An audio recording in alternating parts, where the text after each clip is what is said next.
อาจว่าทักทายสบายดีถือว่ามื้อนี้มีสปอนเซอร์ใหญ่มาให้บ่าวบ่ครับมาอัดคลิปลง YouTube ธรรมศาสตร์ชดๆมื้อนี้ถือว่าเดิมพันระหว่างเมืองละงามกับเมืองคงถือว่าเมืองคงอยู่ทิศเหนือถือว่าเมืองละงามนี่แม่นอยู่ทางทิศใต้ถือว่าเดิมพันกันนี่1 ล้าน 5 แสนกีบถือว่าเพิ่นจ้างมาจ้างรีวิวให้นี่1 แสนกีบถือว่าการเดิมพันกันนี่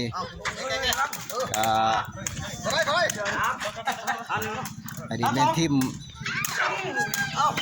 มเมืองละงามเด้อเมืองทิศเหนือนี่แต่ว่าเมื่อเรางามนี่ก็เก่งมาผ่านสงสัยยันเมืองคงนี่บ่ชนะแท้ๆเด้อพันกัน1 ล้าน 5 แสนกีบอาชีพกรรมการ1 แสนกีบ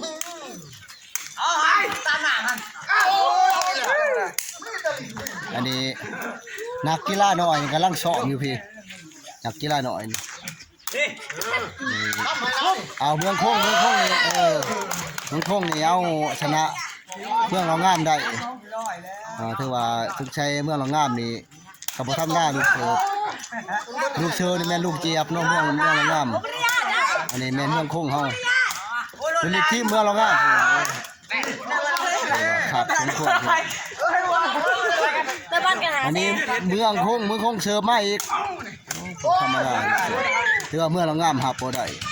ถือว่าเด้อพันกัน1 ล้าน 5 แสนกีบอาชีพกรรมการนี่1 แสนกีบถือว่าไปเลย1 เซตอันนี้แมนกรรมการมาจากไทยคนกรรมการคนรอหน้าลกเนี่ยยกกรรมการมองว่าหน้าลกอันนี้ถือว่าย่ำแรงเนาะมีการเดิมพันระหว่างเมืองละงามกับเมืองคงถือว่าตัวนั้นแม่นมือคำค่ะแม่นกรรมการใหญ่มาจากแข้งจำปาสักตัวนั้น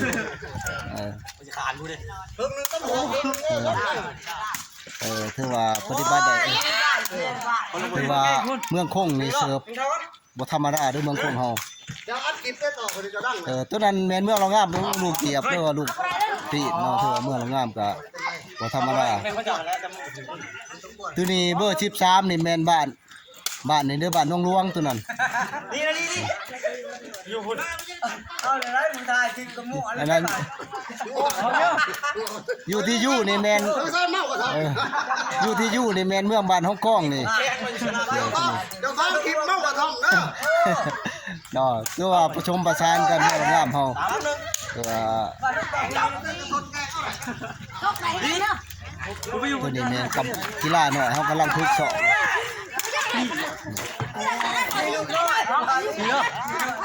แม่ลูกเสิร์ฟแม่เมืองคง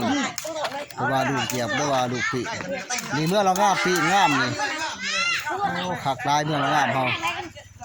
จึงมาผ่านเมืองคงได้เนี่ยถือว่าเก่งเพื่อเมื่อเรางามเนี่ยไปได้2 เซตเพื่อเมืองคงเขายังนำอยู่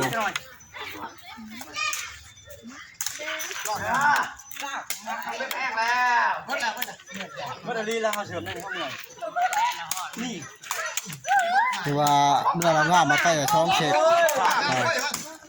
คือว่าเมื่อเรางามเนี่ยไปเมืองคงกับ2 เซต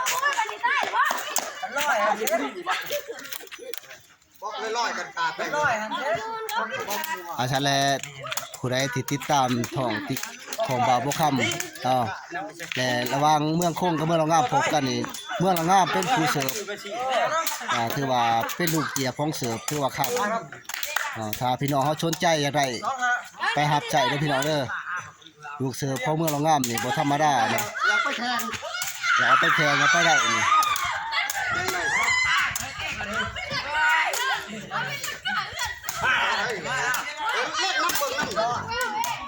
ถือว่าเมืองเรางามนี่ชนะเมืองวัดเชียงมาแล้ว1 เซตถือว่าเมืองวัดเชียงนี่ครับเชียร์ให้เมืองเรางามเด้อ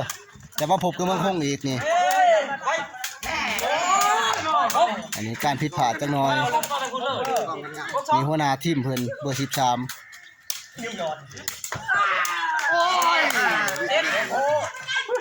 แต่ว่าเมืองคงเป็นผู้เสิร์ฟถือว่าเมืองเรางามเฮาแพ้วแล้วตอนนี้มันเฮ็ดเป็นถือว่าเมืองคงนี่เสิร์ฟคักเนาะแต่เมืองเรางามบ่สามารถรับได้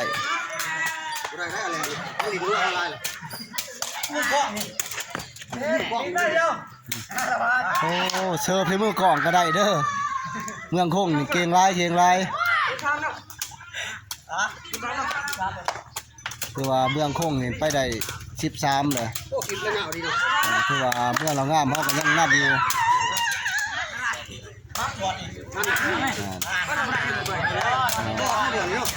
เอาเมืองเรางามเฮาชูเมืองเรางามเฮา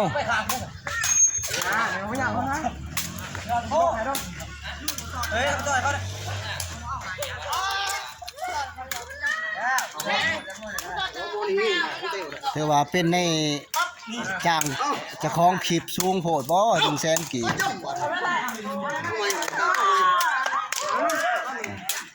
อันนี้คือนี่แม่นทิ่มน้อยนี่หัวหน้าทิ่มนี่นักเรียนม.1นี่กำลังปีนกำลังกุ๊บคือว่าสร้างปั่นขึ้นมาถ้าเมื่อเรางามชนะได้รับเงินเมื่อ1,500,000กีบถ้าบ่ชนะเมื่อแต่ตู้ค่าน้ำมันก็บ่ได้เมื่อเรางามนี่เมืองคงเป็นผู้เสิร์ฟเนี่ยเมื่อเรางามเป็นผู้ปิเมื่อเรางามนี่บ่ธรรมดาFC มาจากประเทศไทย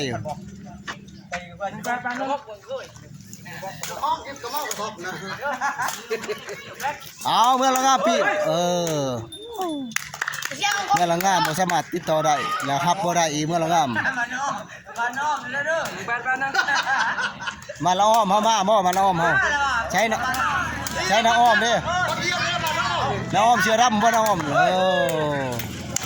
เก่งหลายเมืองคงเฮานี่อันนี้เมืองคงเป็นผู้เสิร์ฟถือว่ารอดไปเอาเมืองเรางามเสิร์ฟบ่ธรรมดาเมืองเรางามเมืองคงนี่ก็บ่ธรรมดาเก่งเสื้อสีดำถือว่าเมืองคงกับเมืองเรางามดีมาน้องเสิร์ฟ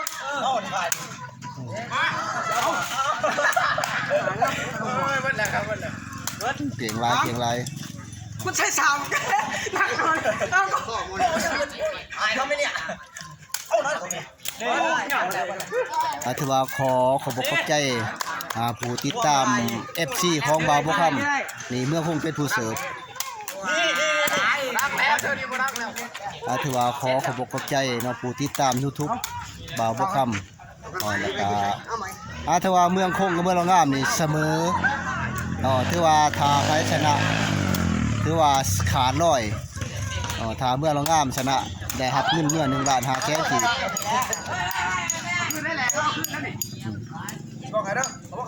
ว่าเมืองคงกับเมืองเรางามพบกัน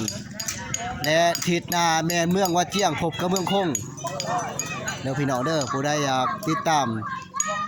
ทาง YouTube หรือว่า Facebook ของบ่าวบ่ค่ำติดตามได้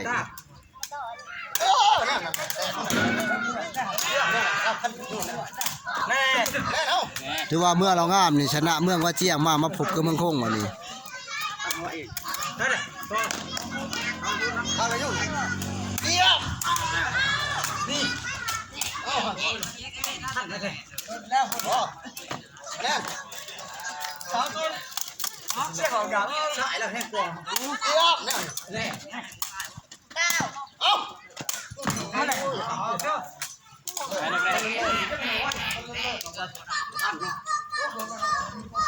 แต่ว่าขอบคุณใจทางระหว่างทีมมากระต่อระหว่างเมืองคงกับเมืองเรางามจ้างมาให้ข้าพเจ้าอัดคลิป100,000 กีบแต่ว่าขอบใจผู้ติดตาม